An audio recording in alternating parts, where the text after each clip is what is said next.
Oi, gente, eu sou a Estela, sou professora residente do programa da Residência Pedagógica e hoje a gente vai ter uma aula sobre introdução ao reino animal e também sobre poríferos e quinidários. E a primeira pergunta dessa aula é o que os animais têm em comum? Os animais, eles são seres mais complexos, eles são seres multicelulares.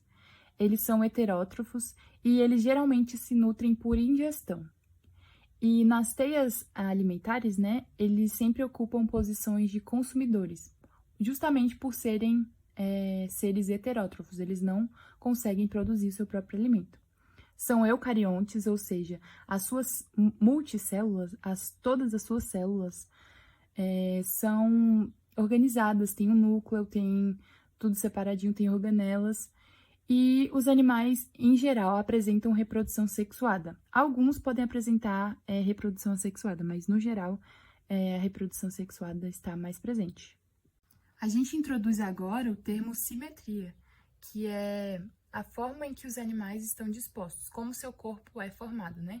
Os animais, eles podem apresentar diferentes tipos de simetria. A assimetria, que é quando, se você divide o animal, em qualquer parte dele, ele não vai ter nenhuma parte igual à outra. Ele é totalmente assimétrico. A simetria radial, que é o que a gente encontra, por exemplo, nas estrelas do mar, que é quando você corta o animal em qualquer diagonal, como representada nessas linhas vermelhas, ele vai apresentar a mesma forma do outro lado. Então, ele tem uma simetria bem uniforme de todos os lados. A simetria bilateral, que é quando o animal, ele se cortado ao centro, ele vai possuir as mesmas partes dos dois lados. A gente pode ver isso, por exemplo, nessa borboleta da imagem. Folheta embrionária é outra definição que a gente vai ver na aula de hoje e a gente vai precisar dela para as aulas seguintes também. Os animais, eles podem não apresentar tecidos, ou seja, serem ablásticos, por exemplo, os poríferos, ou eles podem apresentar tecidos que surgem a partir de dois folhetos embrionários, os quinidários, e que a gente conhece como diblásticos, ou eles podem ter tecidos que surgem a partir de três folhetos embrionários. Ou seja, os grupos dos poríferos são ablásticos, dos quinidários diblásticos, e os triblásticos, que é a terceira definição, são todos os outros filos de animais que a gente conhece. Um novo conceito importante é o celoma. O celoma é a cavidade que está presente nos órgãos internos dos animais, e esse celoma surge a partir da mesoderme. Os organismos, eles podem ser classificados de que maneira? Eles podem ser acelomados, como os plateumintos, pseudocelomados, nemateumintos, celomados, que são todos os outros triblásticos. E a gente tem uma imagenzinha aqui para vocês verem as estruturas do corpo, ectoderme, mesoderme e endoderme, devidamente representadas, e é isso. E agora a gente vai falar finalmente sobre o reino animal, ou metazoa também, como é conhecido, e para começar a gente tem que falar que ele, dentre os 5 reinos de seres vivos que existem, o reino animal ele vai apresentar o maior número de espécies conhecidas.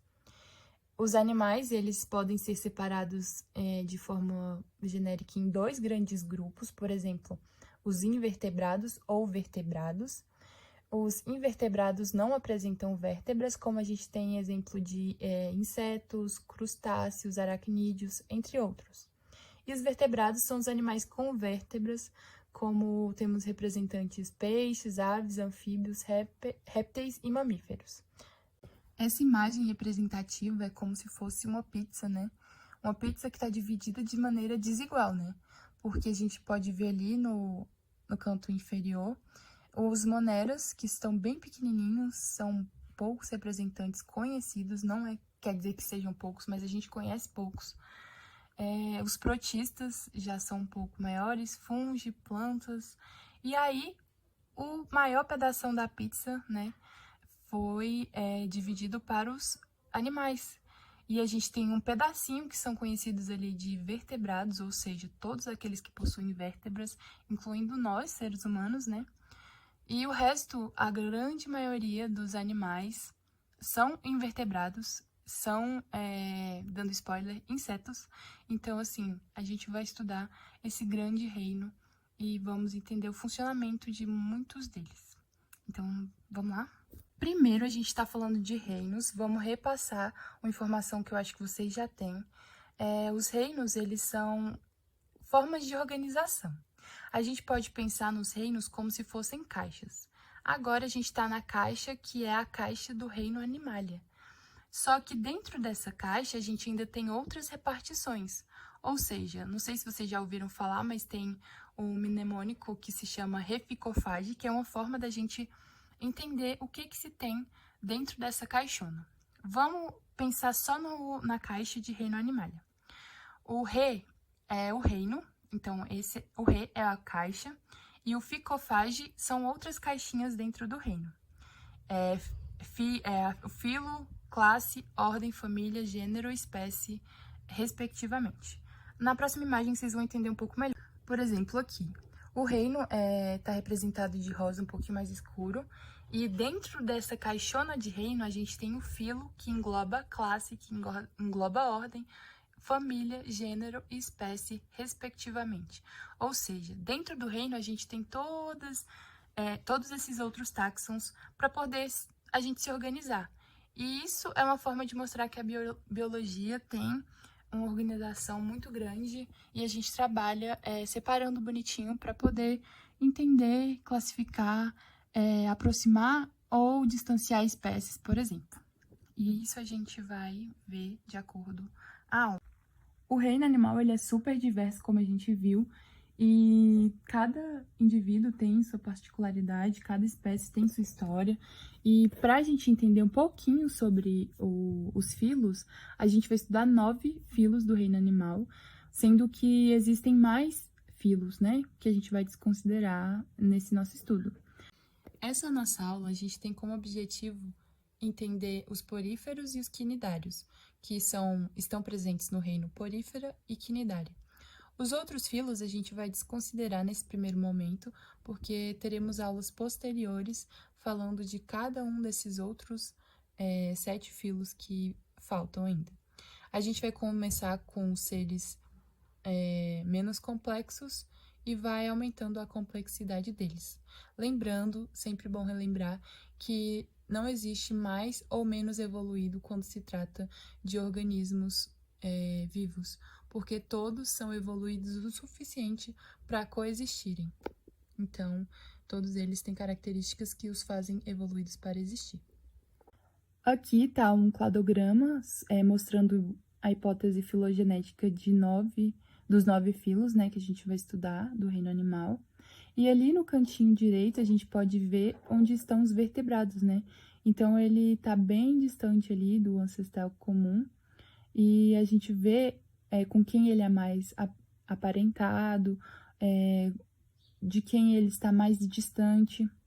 Na aula de hoje, iremos estudar os porífera e os quinidária, que são os organismos menos complexos. Mas a gente vai adentrar nos outros filos também nas aulas seguintes. Então, filo porífera.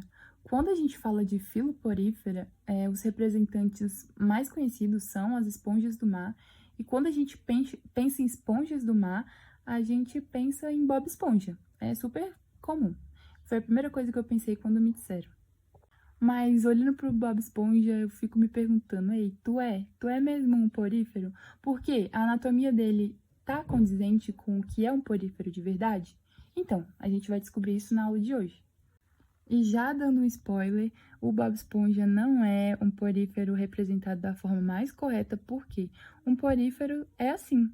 Eu trouxe esse videozinho para vocês verem como é um porífero na vida real. Um animal paradinho. E as características dos poríferos, a gente pode dizer que é um organismo que tem o corpo repleto de poros, que do grego é poros, que significa poro, e poros, que é portador de. Então, é um organismo portador de poros. Por isso o nome, né? Os representantes, como a gente disse, são as esponjas do mar, e eles são de diversas formas e cores e podem viver isolados ou em colônia. Todos os organismos são aquáticos e a maioria é marinho, porém existem algumas espécies de água doce. São filtradores, ou seja, eles não vão ter dentes, não vão se alimentar de uma forma ativa, eles vão filtrar partículas para poder se alimentar. São animais sésseis, ou seja, sésseis a gente pode dizer que são fixos ao substrato, eles não se movimentam. Porém, a sua larva é de vida livre, né? Vai poder nadar procurando um substrato. Eles são seres assimétricos, lembra que a gente viu que se a gente cortar, não vai ter simetria em nenhum dos lados. E eles não possuem tecidos, como a gente já falou também. A anatomia do real porífero, não do Bob Esponja, pode ser dividida em, por exemplo, os poros, que a gente também pode conhecer como ósteos, que é por onde a água entra.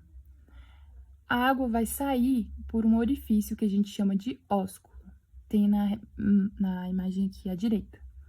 A cavidade interna, ou seja, se a gente estiver olhando dentro desse ósculo, a gente vai ver uma área que se chama átrio ou espongiocele, que é onde a água vai circular dentro desse porífero. E as trocas gasosas, elas acontecem pela água que passa pelo corpo das esponjas. Ou seja, ele vai estar parado, a água que vai circular ali por meio do seu corpo.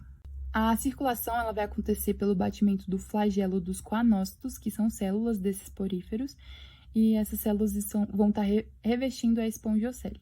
Ou seja, a água entra pelos poros, passa pelo átrio e sai pelo ósculo. Simples assim. Mas a gente vai entender o que é cada uma dessas estruturas. O pinacócito, que é uma célula que eu ainda não falei para vocês, é uma célula achatada que forma o revestimento externo do porífero. O coanócito, que eu já falei para vocês anteriormente, vai revestir internamente o animal, com essas células que são células flageladas, né, que vão capturar e digerir o alimento, além de garantir uma circulação interna contínua no animal. O amebócito, ele vai estar ali para a distribuição de nutrientes e origem de novas células, e eles se movimentam pelo mesênquima, que é uma camada gelatinosa que fica entre as camadas interna e externa do corpo. E a espícula, que é uma célula de sustentação. A filtração dos poríferos vai acontecer pelo movimento do flagelo, que vai gerar um fluxo de água de fora para o átrio, né? Vai ser de fora do corpo do animal para o átrio. E a saída vai acontecer pelo ósculo, como a gente já falou. E dessa forma, fazendo essa circulação, o animal vai conseguir oxigênio e alimento a partir da filtração da água.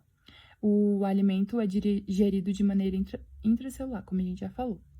E essa célulazinha aí é o coanócito. Eu trouxe esse vídeo para mostrar de uma maneira mais didática como essa água está sendo filtrada, né?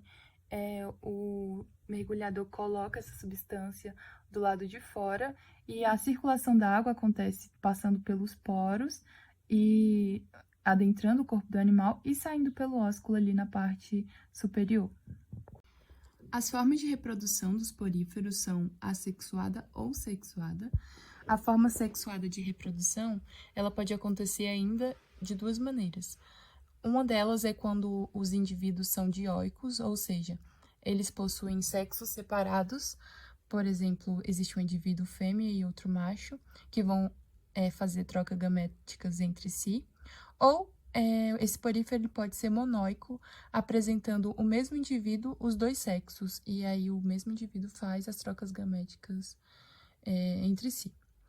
Os coanócitos são as células que vão dar origem ao espermatozoide e o esperma que é liberado na água, ele vai ser fagocitado por outra esponja e assim vai acontecer a reprodução sexuada, que vai haver troca gamética e assim se forma a larva, né? Ou, como eu falei para vocês, pode acontecer a reprodução assexuada, que pode acontecer de 3 maneiras distintas. Ou ela acontece por brotamento, como aqui tem na imagem à esquerda, que um brotinho vai surgir no indivíduo adulto, esse brotinho cai no substrato e esse brotinho que cai se desenvolve em um outro indivíduo. Ou acontece por fragmentação, que é quando parte do porífero adulto é recortado por algum motivo, e aí ele cresce um novo indivíduo. Ou por gemulação, que quando são gêmulas que são formadas e que vão dar origem a outro ser. O filo Cnidaria é o outro filo que a gente vai estudar hoje, e um dos representantes deles são as anêmonas do mar, como nesse videozinho que eu trouxe aqui para vocês. a gente pode ver ali um peixinho, um peixe-palhaço, e a gente vai entender um pouco mais dessa relação aqui no final da aula. Os quinidários, eles têm como características a simetria radial primária, né? Aquela que a gente falou sobre cortar e ter nos diferentes ângulos, é um indivíduo bem simétrico, né? A maioria deles é marinho, são representantes desse filo as anêmonas, as caravelas, os corais. São estruturas, eles possuem estruturas aderentes ou urticantes, e há alternância de gerações em algumas espécies. Podem ser encontrados na forma de medusas, que a gente conhece popularmente como água-viva, que são organismos nadantes, eles são livres, eles nadam, ou eles podem ser encontrados na forma de pólipos, que são indivíduos sésseis, que ficam paradinhos. Eles possuem sistema nervoso simples e eles têm apenas uma cavidade, uma única abertura, que é a boca, né? Que é por onde também vai sair o resto dos alimentos.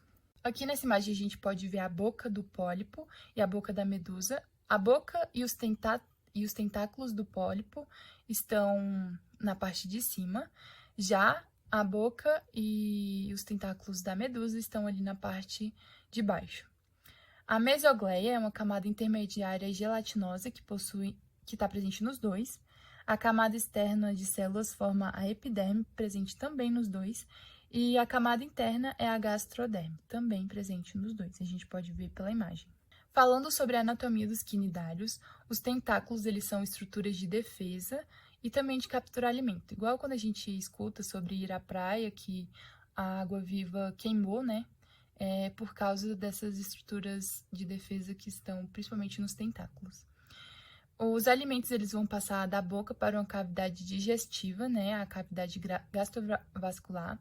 E o alimento ele vai ser distribuído pelo corpo e parcialmente digerido. Eles não possuem ânus, como eu falei, então o sistema digestório dele é incompleto. Ainda sobre a anatomia dos quinidários, a gente pode dizer que eles têm uma célula que é exclusiva do grupo, que a gente chama de quinidócito, que é a célula que vai produzir aquele líquido urticante, o que queima quando você trisca na água-viva. Essa sensação que você sente de queimação é produzida pelo quinidócito. Esse líquido ele vai provocar queimaduras na pele humana, mas na verdade o animal está produzindo esse líquido para poder imobilizar pequenos animais e assim se alimentar, né? Dentro dos quinidócitos dessas células existem os nematocistos, que são as estruturas que vão ejetar a estrutura urticante. E a gente pode ver tudo isso por essa imagem aqui à direita. Nesse videozinho a gente pode ver o nematocisto, essa estrutura pretinha em forma de seta. Dentro do nematocisto, a gente vai possuir os quinidócitos, que são as células que vão produzir o líquido urticante. Ou seja, pode ver por essa animação que quando o nematocisto adentra o corpo, seja do animal, seja da pele humana, que dentro deles tem os quinidócitos que produzem esse líquido, que vai ser ejetado neste outro animal, seja para se alimentar ou para se defender. Aqui tem um videozinho super rápido para vocês verem esses nematocistos sendo ejetados de uma maneira, não animação, né? Esse aqui é real. E falando mais sobre a reprodução dos quinidários, eles podem se reproduzir sexuadamente, né, pela troca de gametas, e a fecundação ela pode ocorrer externa ou internamente, como a gente pode ver aqui nessa imagem, o óvulo numa superfície de um pólipo que vai ser fecundado, esse embrião se desenvolve, vira um pólipo se fixando ao substrato, vai se desenvolver e esse ciclo continua. E o outro tipo de reprodução é assexuada, quando o broto cai no substrato e forma um novo indivíduo. E a estrobilação, que é uma reprodução que acredito que vocês não viram ainda, que é quando, aqui a gente pode ver pela imagem, quando éfiras, ou seja, medusas imaturas, elas são formadas, né, são liberadas. Ali tem uma liberação das éfiras na parte inferior, que é basicamente quando um pólipo solta uma camada dele, né, vamos dizer assim de uma forma simples, e essa camada vai se desenvolver e formar uma medusa. Então, não teve reprodução sexuada, mas formou uma medusa. E outra coisa que pode acontecer é a alternância das fases assexuada e sexuada. Por exemplo, quando essas éfiras são liberadas, viram medusas. E essas medusas podem se reproduzir sexuadamente. Então, pode acontecer essa alternância. As éfiras são assexuadas, porém, a medusa adulta pode se reproduzir de maneira sexuada. Aqui, mais um esqueminha para vocês reforçarem as ideias na cabeça. A medusa, geralmente se reproduzem sexuadamente, são livres, né, nadantes, têm os tentáculos para baixo. E os pólipos se reproduzem assexuadamente, são sésseis e têm os tentáculos para cima. Como eu falei para vocês, a gente começou falando sobre o reino, a gente tá falando do reino animal, né? E a gente tá no filo dos quinidários agora. E agora, dentro do filo dos quinidários, a gente vai adentrar por mais um táxon que a gente chama de classe. Há uma grande diversidade de quinidários. A gente pode ver aqui os Anthozoa, que eles são apenas pólipos, e os representantes mais conhecidos são as anêmonas do mar. E Scyphozoa, que são medusas em sua grande maioria. E esse aqui apresenta a alternância de gerações, que eu falei para vocês, sobre as éfiras que são liberadas, e depois essas medusas encontram outras medusas e se reproduzem sexuadamente. Os hidrozoa, que eles podem ser encontrados tanto na forma de pólipos quanto de medusas. Temos como representantes hidras, caravelas e alguns corais. E os cobozoa, que tem como representantes as medusas de caráter mais cúbico. E a gente pode encontrar também a vespa do mar, que é o organismo mais tóxico do mundo. Lembra que eu falei que ia falar um pouquinho mais sobre as anêmonas do mar e o peixe-palhaço? Então, esses dois organismos, esses dois animais, eles estão em simbiose, que é quando os dois se relacionam e os dois saem ganhando dessa relação. O peixe-palhaço, ele tem uma camada de muco que vai proteger ele da toxina das anêmonas. Lembra do líquido urticante? Então, o peixe-palhaço, ele tá de boa, ele tá se protegendo com esse muco. E essa vantagem dele de proteger com muco é utilizar ácido da anêmona para poder se esconder de predadores. Esse é o benefício que ele recebe. Já a anêmona, ela vai se alimentar dos restos de alimento que o peixe-palhaço deixa cair. E uma coisa legal de se saber é que não é relação de dependência, ou seja, se o peixe-palhaço e a anêmona quiserem viver separados, tudo bem, é uma relação super saudável. De tóxicas só os tentáculos mesmo, desse pólipo. E aqui um videozinho bonitinho dos peixes-palhaços nadando entre as anêmonas, né? Entre a anêmona, os tentáculos. Outro tipo de relação que a gente encontra no filo quinidária é a simbiose entre corais e microalgas. Essas microalgas que a gente conhece como zooxantelas. Essas microalgas, elas vão oferecer o alimento, né? Já que elas estão fazendo fotossíntese para o coral, que é um animal que é heterótrofo, né? Todos os animais são heterótrofos. Então, ele precisa dessa microalga fornecendo o alimento para ele, fornecendo... Além disso, proteção contra os raios ultravioleta, né? E são as zooxantelas também que vão dar tanta diversidade na coloração desses corais. Os recifes de corais, eles apresentam uma grande biodiversidade e eles servem como um abrigo e local de reprodução para várias espécies. E, além disso, eles possuem uma farta disponibilidade de alimento para outros animais também que vivem nesse ambiente. Aqui tá um videozinho super legal mostrando os corais para vocês, essa diversidade, essa quantidade de cores e tanta vida, né, que existe não só nos corais e nas zooxantelas, como outros organismos que vivem ali, vivem passando. Super legal, super bonito de ver. Aqui tá outro vídeo mostrando um fenômeno chamado de branqueamento dos corais, que é causado principalmente pelo aumento da temperatura da água. E isso é causado pelas mudanças climáticas, que é ocasionado por poluição e por diversos outros fatores negativos, né? As zooxantelas são organismos muito sensíveis a essas mudanças de temperatura. E se as zooxantelas morrerem, os corais vão perder toda essa cor que as zooxantelas oferecem para ele, vão perder toda essa vida e com isso morrer. E se eles morrerem, isso não é maléfico apenas para eles, mas como também para todos os outros organismos que vivem ali, que estão de passagem, estão se alimentando ali, estão se reproduzindo, estão se escondendo de predadores. Então, assim, é um fenômeno muito prejudicial para todo o ecossistema. E essas foram as referências que a gente usou para fazer essa aula. Essa foi a aula de hoje. Qualquer coisa, mandem suas dúvidas. Bons estudos e tchau!